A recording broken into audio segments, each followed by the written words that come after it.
Let me talk to you. Welcome back, ladies and gentlemen. It is the bonus round of Comic Book Nation. It's your boy Connor Casey, joined by Matthew Aguilar, and that means one thing, Matt. When the two of us are together, we're going to debate about Captain Marvel. I'm just kidding.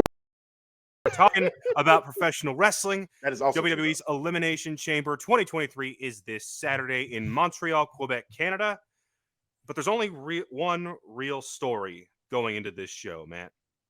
And it's that main event. Roman Reigns versus Sami Zayn for the undisputed WWE Universal Championship. So many questions surrounding one. How will this show affect WrestleMania coming up in April? Has the massive wave of fan support that Sami has been generating ever since the Royal Rumble, will that translate to changes in the plan? Or are we just sticking with Roman Reigns and Cody Rhodes? And if they do that, are they facing backlash for potentially not keeping Sami involved in that conversation? And perhaps we see people turning on Cody. Matt, what are your thoughts on all of this? So it's funny, every Friday night, as the Bloodline story kind of moves through a next chapter, I see the flood of reactions to like trying to predict the next step. And two are the ones, like two arguments are kind of the ones that stick out most, right? This last Friday, we had the like now infamous fist bump between Jay and Sami, and like, you know, Sami acknowledging him. And so I remember like one of the first tweets I saw was like, oh boy, it's going to hurt even harder when Jay turns on him. It's going to hit, right? And so there's almost 0% chance that Sami wins this, right? Like there's just like, you just look at it and go, there's no way. So, you know, Roman's already winning. It's just a matter of like how we get there. What's the most intriguing part for Sami? And obviously it's the tag titles, because the Kevin Owens family thing, right? That's his whole thing, is like Sami's trying to find family. Mm-hmm. That's a the whole place where he belongs. Yes. Yeah, that's this whole part of the story. Kevin Owens is that family, is that thing, and we've already put all the foundations in place. So now he trusts Jay, and what would be the most heartbreaking way, as we saw with the Rumble, like people were talking about a lot of the matches and things like that. There was a lot of really good stuff that came out of the Rumble, but like, what a ending. Like people could not stop talking about the Sami turn. Right. So you're going to have something like that here. It's probably going to be Jay. And it's probably going to be this heartbreaking, crushing thing, because everyone has seen this friendship flourish and happen. And that's gonna say, I don't think, to answer your question about like backlash, I don't think it hasn't happened yet, because every time they've made decisions to mitigate that, to let's pivot here, let's have this be compelling enough on its own that we don't have to necessarily involve him in the title picture. I don't think you need that. The Sami storyline has proved at this point it doesn't need a title attached to it. It's great if it's there, but it doesn't need it. And I think having him with the tag titles and Kevin, because that is so rootly Kevin. And now if Jay turns, you have all the bad blood you need.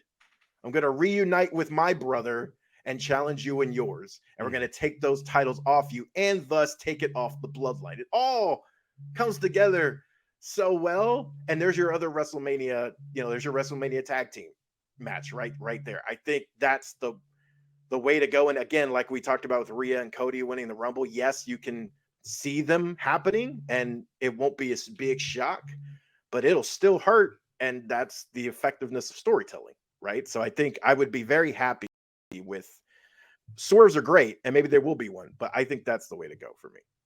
So I have listened to a lot of the experts try to speculate, how do you veer away from the obvious? How do you, everybody and their mother sees Jey Uso betraying Sami and costing him this match. Everyone sees that coming.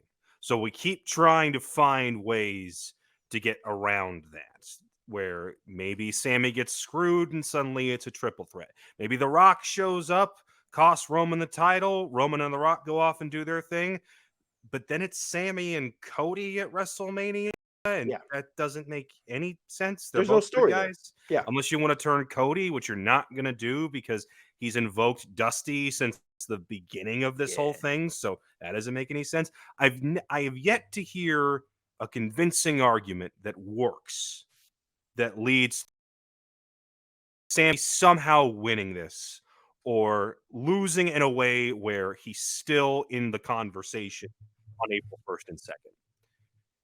And I said it on this show.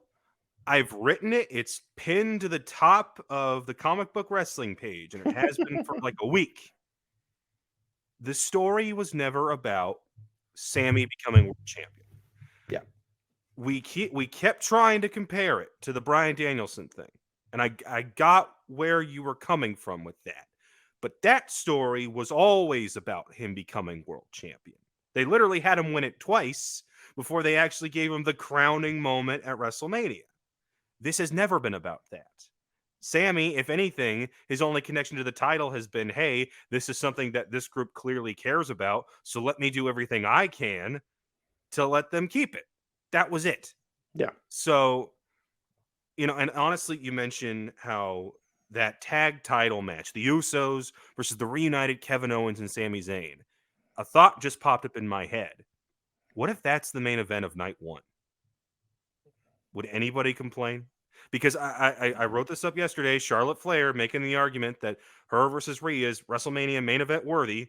That night one spot is open. It's like, yeah, that's there, but what's the story that we've all been caring about for the past year? It's Roman and everything involved in the bloodline. So what's more fitting than to have the bloodline story main event both nights? What do you think of that? I think that's a great argument. I can't really push back much because while I do think Charlotte Rhea's, if that's a main event, awesome. Like I'm behind that. But Bloodline has been the best story in wrestling. Doesn't matter what company, it doesn't matter Since anything. Kenny Hangman ended, it's been this. Well, we can debate that at some other Ah. time. But yes, I think, but especially since then, I think that was the other lone, like really long term thing, right? And I think having it main event both nights will be one of those things where like people will balk. Some people will balk at like, well, why is it dominating both nights? But then when you kind of really look at it, and especially like if they both land like you think they will, Mm-hmm. I think looking back, people will be like, yeah, I can't argue with that. Like that's what you're gonna leave WrestleMania with. It's your main unforgettable moment. And if you get two to end both, I think that's a great way. And plus, it's also the destruction of the bloodline.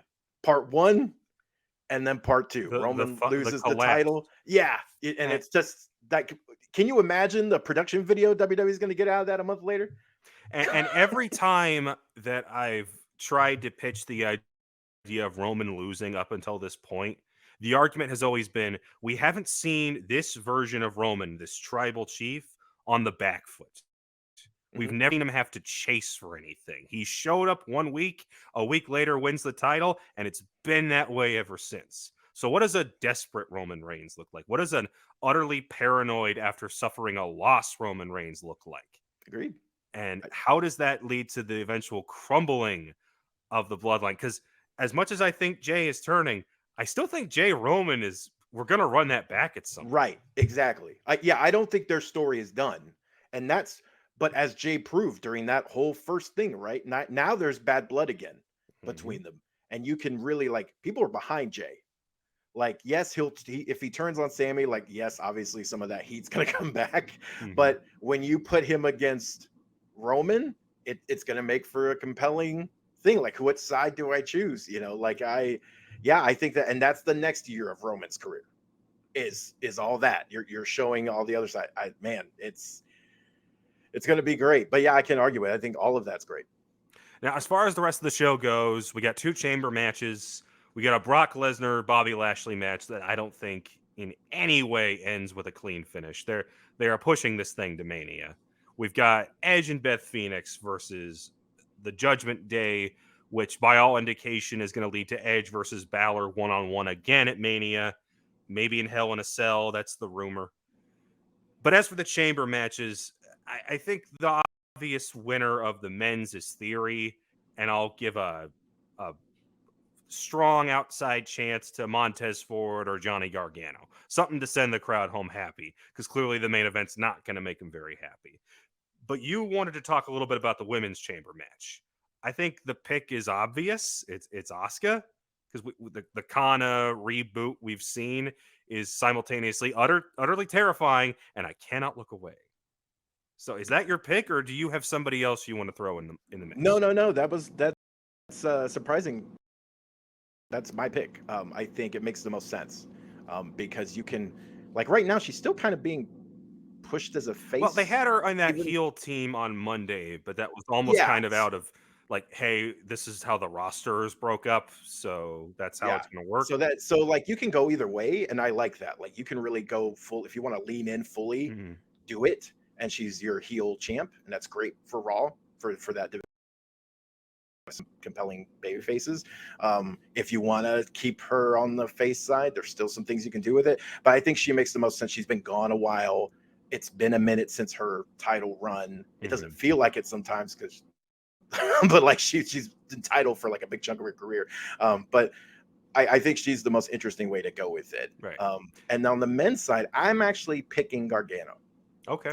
I think because I think Theory has done really well with the title, but I think there's story to be told between those two, especially when you pull all their NXT stuff in. And they teased it when Johnny jumped on the roster, but they didn't really fully explore it. They've done nothing with Johnny outside of just backing up Dexter Lumis. And if you want a face to carry it for a minute and like really do some fun, I think he's the one, because I think he gets a lot out of Theory too. And Theory's come so far. Like he's great. So I think Johnny is picked for one for the men's, and then Asuka Kana is my pick for the women's. And I think you get some interesting stuff out of there. And let's keep it a buck here. You look at the rest of that women's chamber lineup. Liv doesn't really make sense. Raquel still feels like it's an unfinished product.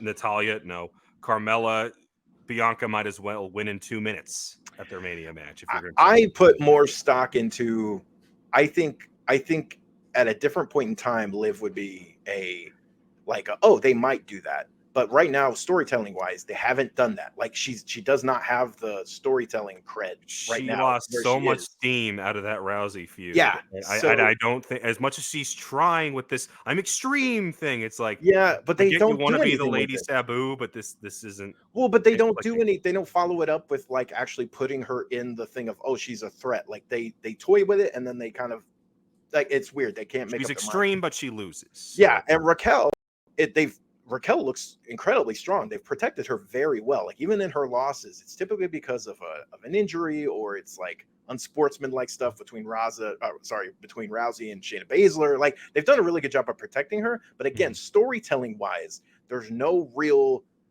Why would she smiles and does a great last spread. That's it. Why would she be in this spot right now? In 6 months, we could be doing having a different discussion. But right now, it just seems like, why would you do it? So Asuka makes the most sense.